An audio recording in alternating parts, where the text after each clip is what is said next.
Infectious bursal disease. It's also known as Gumboro disease.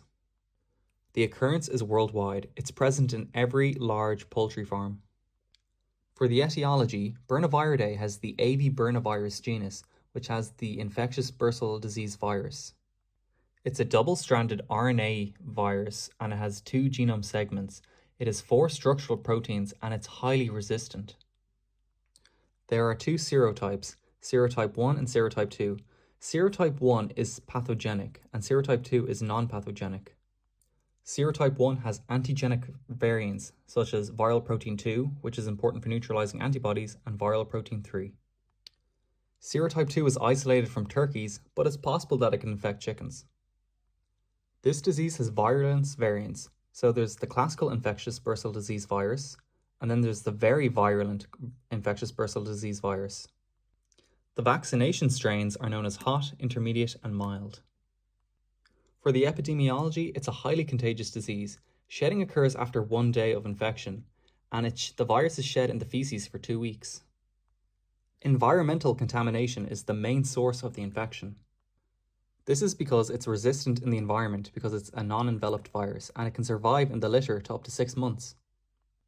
The virus enters the body through the fecal-oral route, and a germinative infection is not confirmed. However, the virus can still spread on feces-contaminated eggshells.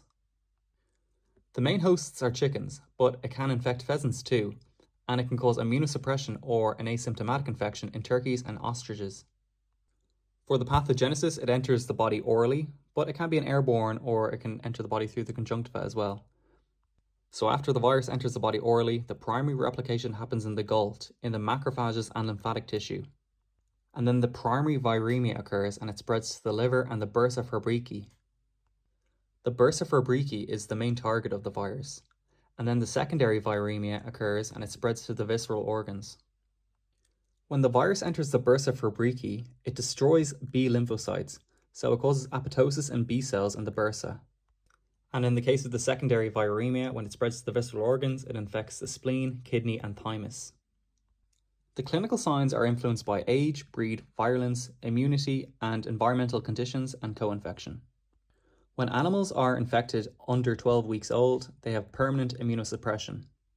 When animals are infected between 2 weeks old and 8 weeks old, they can have up to 100% mortality. Between 2 and 8 weeks is the most sensitive period. And when they're infected over 8 weeks old, they can have immunosuppression or no clinical signs at all. In terms of breeds, layers are more sensitive. And in terms of the virulence variant, so the mortality can be up to 100% with the very virulent strain. The classical strain has a low mortality. It could be around 15 to 20%. So for the clinical signs, for birds between the ages of 3 weeks old and 6 weeks old, we can see fever, depression, and dullness. We can also see osmotic watery diarrhea, and birds can experience coma and ruffled feathers, as well as urate crystals and anemia.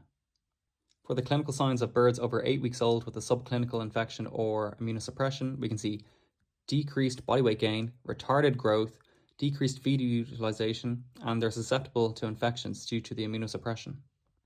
In the pathology, there are 2 forms, acute and chronic. In the acute form, in the case of the bursa, it's enlarged, it has hemorrhages, and we can see edema. In the case of the liver, we can see necrotic foci and dystrophy, and on the spleen, we can see infarcts and the spleen becomes enlarged. And we can also see nephritis. The kidney becomes yellow and enlarged and malted. And in the chronic form, we can see bursa atrophy, and then also signs of co-infection.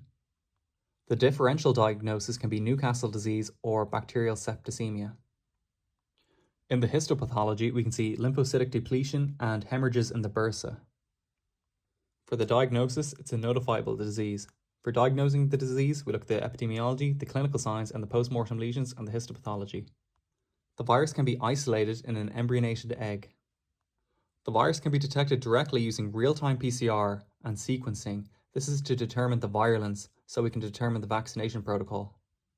And to detect the virus indirectly, we do ELISA and viral neutralization.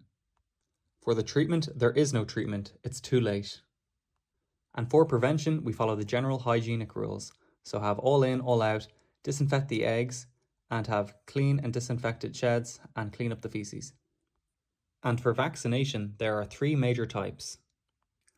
a live attenuated vaccine, a recombinant vaccine with the turkey's herpes virus, and an immunocomplex vaccine. The vaccine you give depends on the homogeneous maternal antibodies. This is important. The live attenuated vaccine is given in the drinking water at 1 to 2 weeks old. It propagates in the bursa. The mild vaccine is given when there's low maternal antibodies. The intermediate vaccine is given when there is an intermediate amount of maternal antibodies. And the hot vaccine is given when there's a high amount of maternal antibodies. There needs to be a high amount of maternal antibodies, otherwise the chicks will get sick with this vaccine. The next type of vaccine is the recombinant vaccine with the turkey's herpes virus. In this case, an infectious bursal disease virus is cloned into a turkey's herpes virus. In this vaccine, the viral protein 2 neutralizes the antibodies of the infectious bursal disease virus and the herpes virus. A vaccine is given in ovo to an 18-day-old egg inside the hatchery. The vaccine does not propagate in the bursa and is given regardless to the amount of maternal antibodies because of the viral protein 2, which neutralizes antibodies.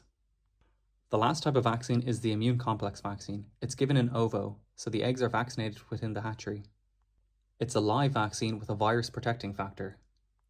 And there's also an inactivated vaccine that's given as a booster. It's not given to young birds and it's given at age 16 to 20 weeks old.